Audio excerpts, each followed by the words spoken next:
Communication, apology, and resolution means exactly that. That after there's an adverse event with a patient, an adverse outcome, that there's open, honest communication on an ongoing basis, that if it's an avoidable injury, that there is an appropriate and sincere apology, and that there is resolution, that you work to resolve, to optimize the outcome for the patient, meaning meet their medical needs, their psychosocial needs, tell them about what went wrong and why, what you're doing to prevent a recurrence, and ultimately, if appropriate and warranted, to compensate them without them having to resort to litigation. Under the current model of litigation, what we have called deny and defend in the past, physicians don't talk to the patients or are advised by their counsel often not to talk to the patients.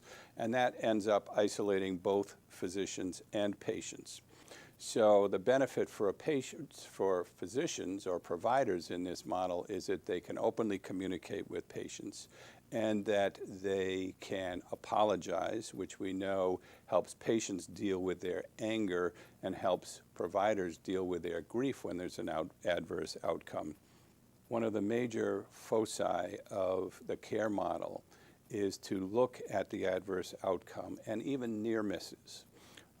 But look at misses and near misses and determine what went wrong or what almost went wrong and what you can do in the future to prevent a recurrence.